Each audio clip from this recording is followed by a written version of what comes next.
अस्सलाम वालेकुम dear students. आज हम एक्सप्रेस करेंगे the perimeter of the square of a function of its area, यानी कि जो स्क्वायर है उसके पेरीमीटर को उसके एरिया के फंक्शन के तौर पर हम आई रिप्रेजेंट करेंगे। तो सबसे पहले आपको पता होना चाहिए कि पेरीमीटर होता क्या है।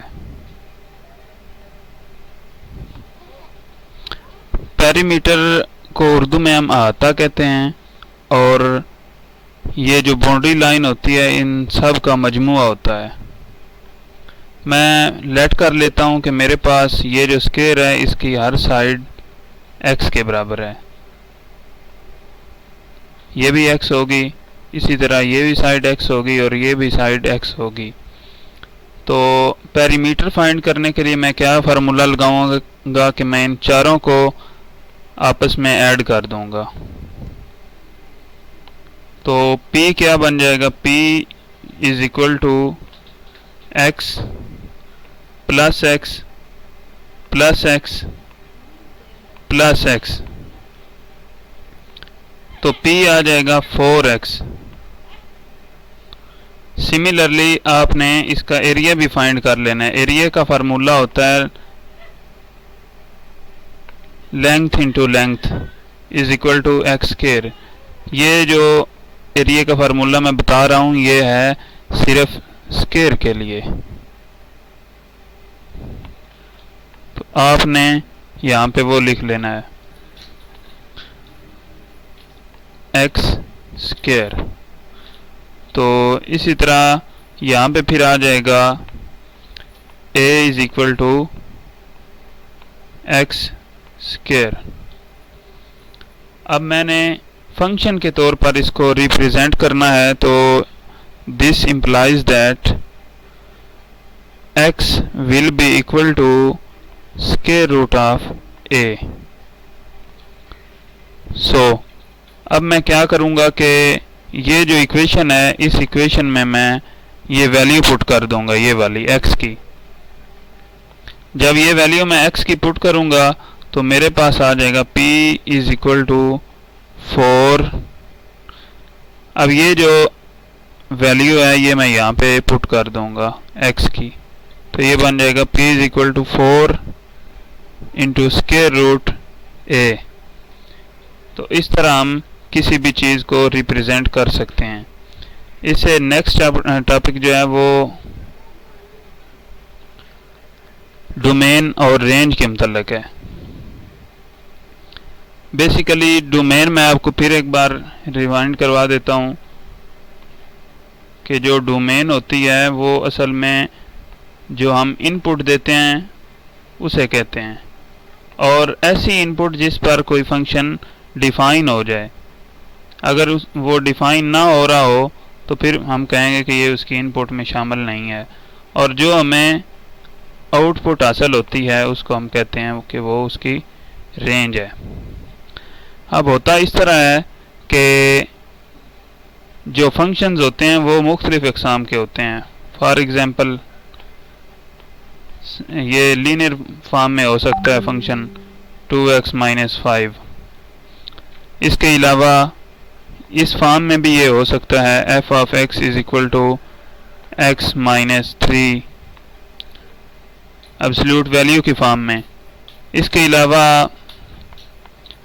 फंक्शन हो सकता है जी x माइनस 4 स्क्वायर रूट की फॉर्म में। और एक और किस्म भी होती है, उसमें आप कह लें कि फंक्शन इस फॉर्म में हो सकता है x square minus 1 over x। Simple x कह लें, x प्लस 1 कह लें, x माइनस 1 कह लें, इस तरह के फंक्शन होते हैं। तो सबसे पहले जो ये वाला फंक्शन है ये बहुत सिंपल होता है। हमने जब भी डोमेन देखनी है तो हम किसको ज़ेरे गौर लाएंगे, हम ऑल रियल नंबर्स को ज़ेरे गौर लाएंगे। ऑल रियल नंबर्स यानी कि R को हम ज़ेरे गौर लाएंगे, यानी कि हम ये देखेंगे कि R में से किस किस पॉइंट पर ये फंक्शन डिफाइन हो रहा है। जिस जिस पे ये डिफाइन हो जाएगा उस पे हम कहेंगे कि ये उसकी डोमेन में शामिल है, और जिस पे वो डिफ़ाइन नहीं हो पाएगा हम कहेंगे कि ये इसकी डोमेन में शामिल ही नहीं है। तो हम एक बार ट्राई कर लेते हैं इसी फंक्शन को।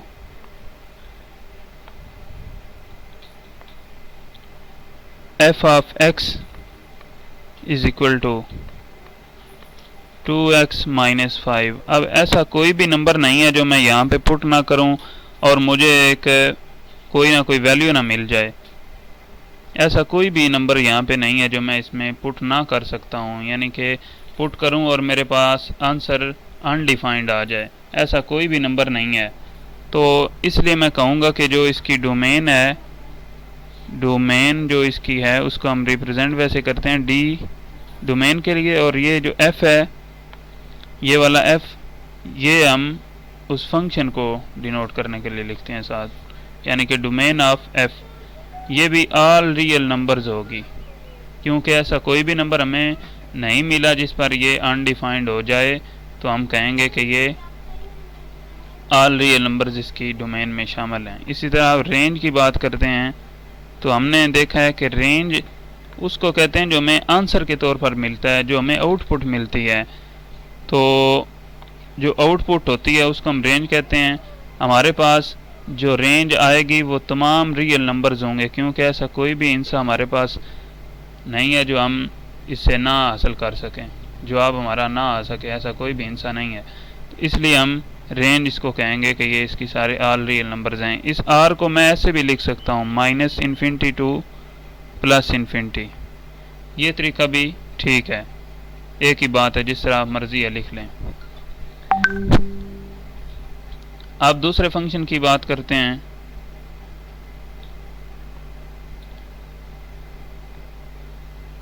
दूसरा फंक्शन कुछ इस तरह से है, f of x is equal to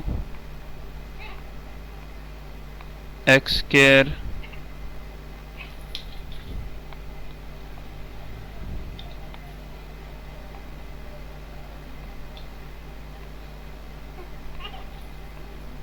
-4 square root है ऊपर।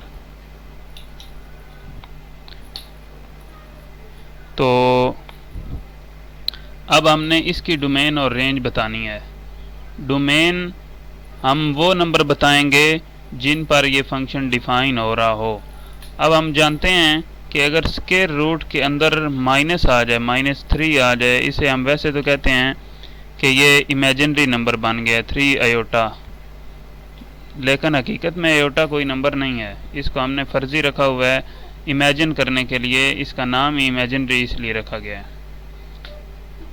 हम ये अगर ये लिखा हो 3 आयोटा तो हम ये नहीं बता सकते कि ये कितने हैं, इसलिए जो माइनस में आएगा जज़र के नीचे उसे हम कहेंगे कि ये डिफ़ाइन नहीं हो रहा, और जो चीज़ जिस पे डिफ़ाइन ना हो वो उसकी डोमेन में शामिल नहीं होती।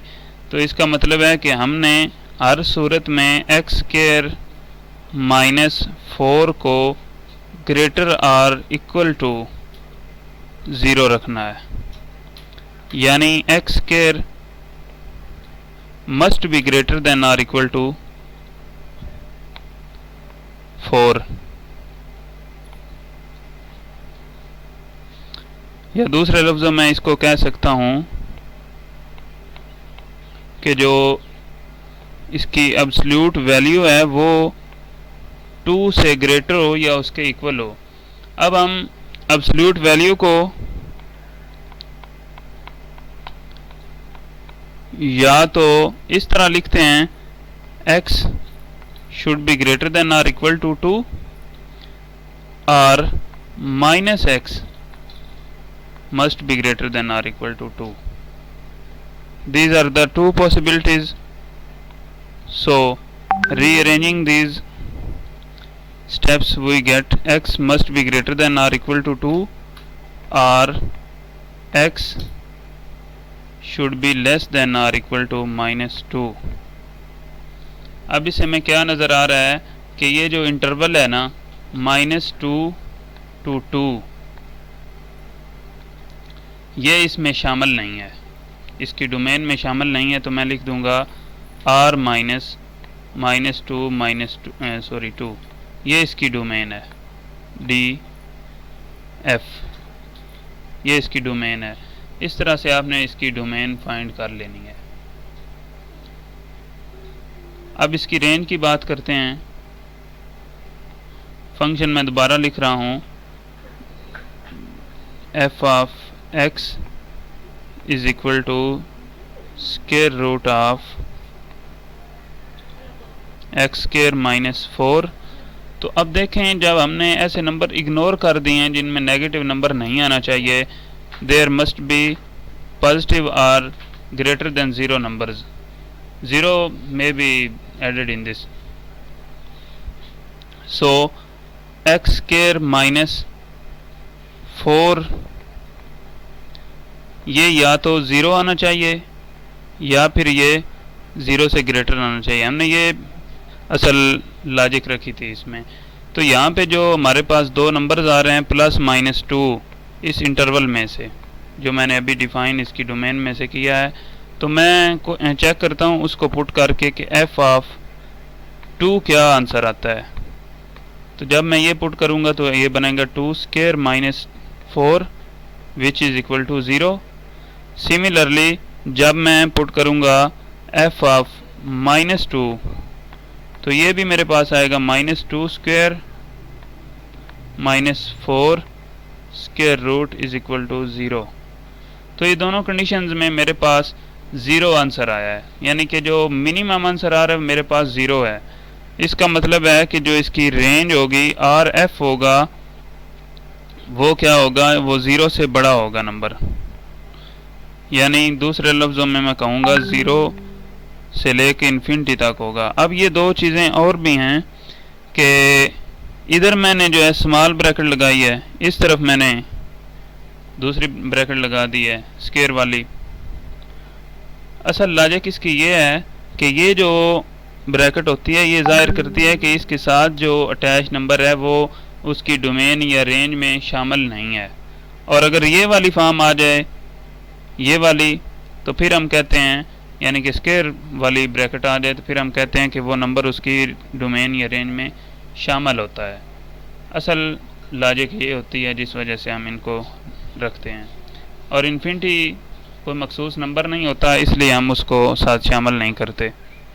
अब बात करते हैं इसकी ग्राफ की। आखिरी चीज़ रह गई है, जो ग्राफ है वो बड़ा अहम होता है।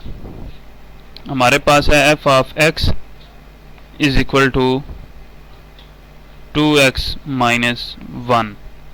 तो मैं यहाँ पे पहले ना टेबल एक कंस्ट्रक्ट करूँगा।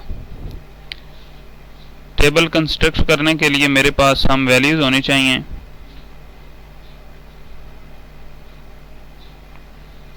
एक x की वैल्यू रखेंगे, एक हमारे पास y की खुद ब खुद आ जाएगी। तो आपने पढ़ा होगा कि y is equal to f of x हो सकता है, या दूसरे लफ्ज़ों में मैं इसको इस तरह लिख सकता हूँ, y is equal to 2x minus 1। तो मैं ये वैल्यूज़ x की पुट करूँगा और मेरे पास देखते हैं कौन सी वैल्यूज़ हासिल होती हैं। जब मैं 0 या माइनस 2 पुट करता हूँ, मज़ीद छोटा कर लेते हैं इसको, y किसके इक्वल आ जाएगा, 2 into minus 2 minus 1 is equal to minus 4 minus 1 is equal to minus 5। तो यहाँ पे मैं लिख दूंगा माइनस 5। इसी तरह जब मैं माइनस 1 पुट करूँगा तो मेरे पास आंसर क्या बनेगा, 2 माइनस 1 से जब मल्टीप्लाई होगा तो माइनस 2 माइनस 3 आंसर आ जाएगा इसका। इसी तरह इसको पुट करूँगा तो ये माइनस 1 आएगा। जब यहाँ पे 1 पुट करूँगा, यानी ऐसे y is equal to 2 into 1 minus 1, तो ये आंसर आएगा 2 माइनस 1 इज इक्वल टू 1। तो यहाँ पे 1 मैं लिख दूंगा। इसी तरह जब 2 पुट करूँगा तो ये मेरे पास आंसर 3 आएगा। अब इसका ग्राफ चेक कर लेते हैं कि हमारे पास ग्राफ क्या आता है। ये x एक्सिस है, ये 1 2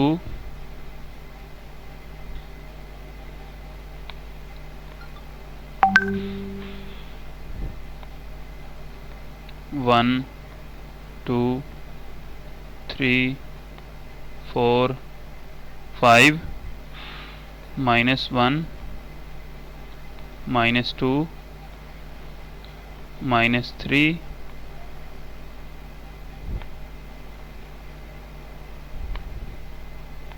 -4 और ये -5 आ जाएगा।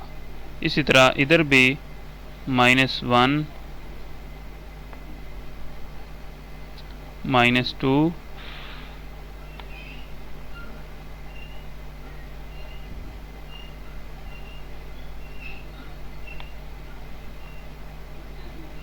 -2 आएगा, -3 आएगा, -4 आएगा, -5 आएगा।